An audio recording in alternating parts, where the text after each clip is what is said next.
ना सोने का टाइम 11 बजे हो गया और 10:30 बजे के बाद में धीरे धीरे धीरे धीरे हम ऐसी अवस्था में रहते कि जागरूक भी नहीं रहते और सोए भी नहीं रहते। नींद खूब जोर से आती रहती। ये समय खूब महत्वपूर्ण है। प्रत्येक का समय अलग अलग हो सकता है। किसी का 9 बजे का सोने का आदत हो तो 9 बजे हो सकता है, किसी का 10 बजे सोने का आदत हो 10 बजे हो सकता है। प्रत्येक का समय अलग है। और ऐसे अवस्था के अंदर, ऐसे स्थिति के अंदर, जैसे इन्होंने बताया, वैसे इस स्थिति के अंदर तुम जो भी विचार, जो भी सोच आपके ब्रेन के अंदर डालोगे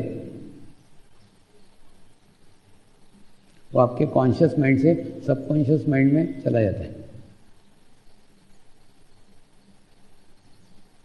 क्योंकि अर्धमूर्छा की स्थिति वहाँ रहती है, बहुत संवेदन स्थिति वहाँ रहती है। और उस स्थिति में से जो भी विचार आपने डाला है,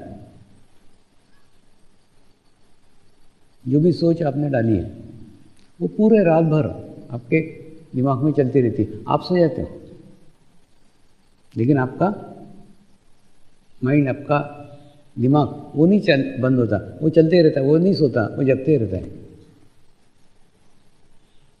और उसी स्थिति को वो आपको पूरे रात भर बना के रखता है। इसलिए सदैव ध्यान रखो, जब भी सोने के लिए जाओ ना, थोड़ा शांत चित्त होकर के जाओ। हो सकता है आप आपके बेड के ऊपर बैठ के 10 मिनट 15 मिनट अपने चित्त को स्थिर करो, चित्त को शांत करो। और जो आज दिन भर में जो कुछ हुआ है, अच्छा हुआ है, बुरा हुआ है, उसका अवलोकन करो। और जो कुछ बुरा हुआ है वो कल नहीं होगा। ये कल मैं ऐसा नहीं करूंगी या ऐसा नहीं करूंगा, इसका विचार अपने सबकॉन्शियस माइंड में डालो। दूसरा, आज दिन भर में जितने अच्छे कार्य किए, जितने अच्छे कर्म किए, उन कर्मों में आप वो कर्म खोजो जो कर्म आपने आपके आत्मा के लिए किया गया। क्या होता है, हम दिन भर में ना खूब कर्म करते हैं, खूब काम करते हैं। कुछ काम अपने परिवार के लिए करते हैं,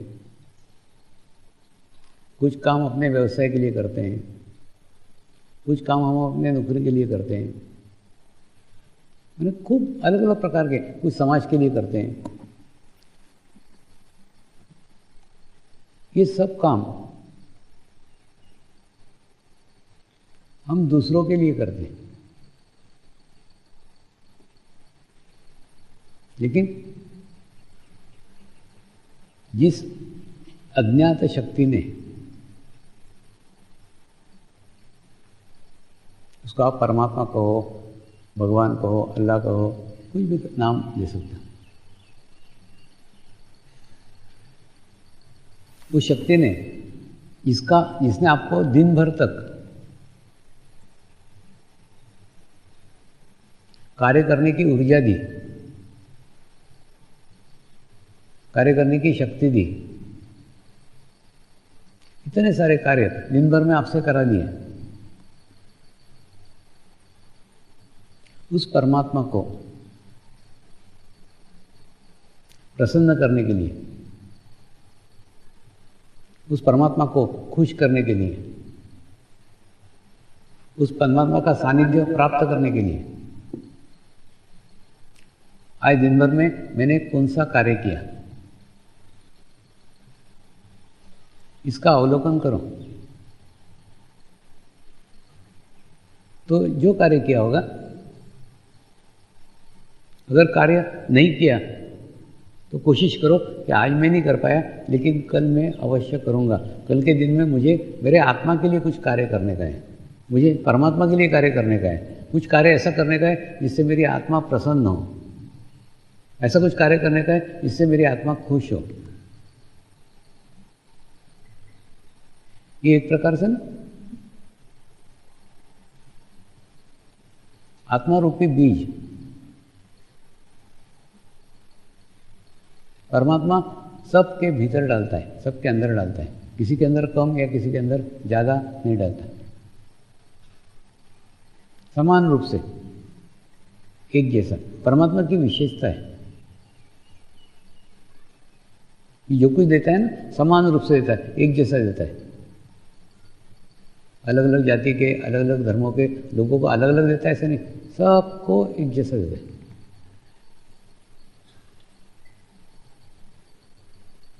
प्रश्न है, हमने आज के दिन में उस बीज को वृद्धिगत करने के लिए, उस बीज को बढ़ाने के लिए कौन सा खाद दिया, कौन सा पानी दिया? जितना खाद पानी आप आपके बीज को दोगे, जितना ध्यान आप उसका ध्यान रखोगे, उतना ही वो आपका ध्यान रखेगा। तो आवश्यकता है एक कार्य, कौन सा कार्य करना आप आपका देख लो। एक कार्य दिन भर में ऐसा करो जो कार्य आपने किसी को भी बताने के लिए नहीं किया है। एक कार्य आपने ऐसा किया है जो आपने आपके नाम हो जाए इसलिए नहीं किया है। एक कार्य आपने ऐसा किया है जो कार्य करने से केवल और केवल आपको खुशी मिलती है, आपको प्रसन्नता मिलती है, आपका आत्मा सशक्त होता है, इसलिए कार्य किया, कोई अपेक्षा से नहीं किया। ऐसे कार्य का अवलोकन करो, करा है तो उसको ही वृद्धिगत करने का, उसको ही बढ़ाने का निश्चय करो, और नहीं किया है तो उसकी शुरुआत करने का निश्चय करो। कोई भी काम, छोटा सा छोटा काम, जो कार्य करने से आपको अच्छा लगता है, आपको प्रसन्नता लगती है,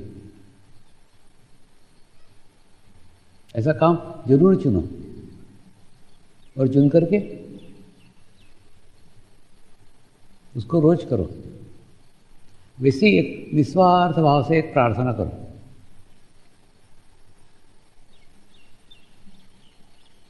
जब भी कभी हम परमात्मा को प्रार्थना करते हैं ना,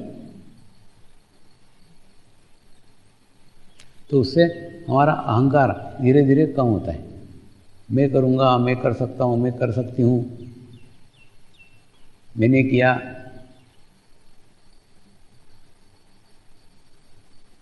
ये सब धीरे धीरे समाप्त होता है। जहाँ प्रयत्न समाप्त होते हैं वहाँ प्रार्थना का जन्म होता है। तो आप प्रार्थना कर करके अपने आप को एहसास दिला रहे हो कि ये कार्य करने के लिए शक्ति मेरे पास नहीं है, मेरे से ये कार्य नहीं हो सकता है, इसलिए परम पिता परमेश्वर के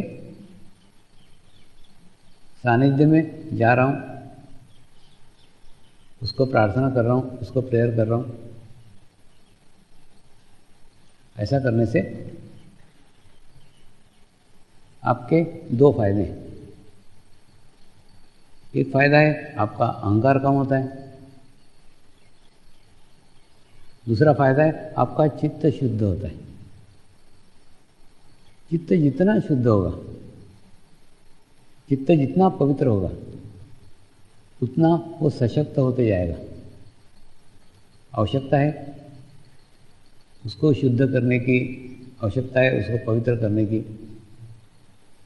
इसलिए ये रात्रि का समय है, जब आप सोने जाते हैं खूब संतुलित होकर के, बैलेंस होकर के, एक आधा घंटा शांत चित्त होकर बैठो।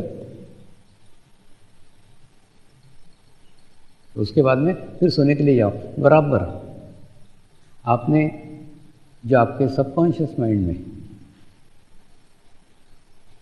विचार डाले हुए हैं, वो विचार, वह स्थिति आपको रात भर व्यवस्था देगी, उसी अवस्था में आपको रखेगी। और जब सुबह उठने के बराबर सर्वप्रथम परमात्मा को धन्यवाद दो, परमात्मा का आभार व्यक्त करो कि उसने आज का सूरज, आज का दिन मुझे देखने का नसीब दिया। उसके कृपा में कई लोग ऐसे हैं दुनिया में जो आज का सूरज नहीं देख पाते। तो मैं कितना भाग्यशाली हूँ जिसने मैंने आज का सूरज देखा, आज का दिन देखा। और आज के दिन, ये मेरे दिन का, मेरे जीवन का यह अंतिम दिन है, ये सोच करके आप दिन को बिताओ, तो आप देखोगे आपके हाथ से कोई बुरे कर्म घटित नहीं होंगे। क्यों? क्योंकि आपको लगेगा अरे जीवन तो क्षण भंगुर है, आज का ही दिन मेरे पास में, क्यों बुरा काम करते हुए जाऊँ, क्यों बुरे कर्म बांध के हुए जाऊँ। और उसके बाद में अच्छे कर्म करोगे, वो अच्छे कर्म तुम परमात्मा को समर्पित कर दोगे। वो कर्म लेकर के क्यों रहूं कि वो मुझे दूसरा जन्म लेने के लिए निमित्त बने। तो ऐसे करके आपका ये रात का समय और आपका सुबह का समय, दोनों समय अति महत्वपूर्ण है। इसलिए हड़बड़ या खराब स्थिति में मत सोने के लिए जाओ। ऐसा कुछ है कि थोड़ी देर अपने आप को शांत करो, चित्त को शांत करो, फिर सोने के लिए आओ। दूसरा, ऐसे हड़बड़ में उठो भी मत, शांत चित्त होकर बैठो, 5-10 मिनट बिस्तर पे ही बैठो।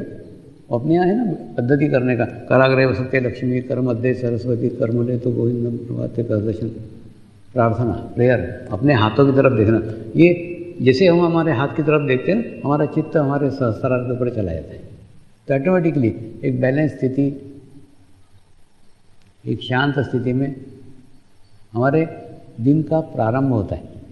ऐसा प्रारंभ प्रत्येक व्यक्ति करे। नमस्कार।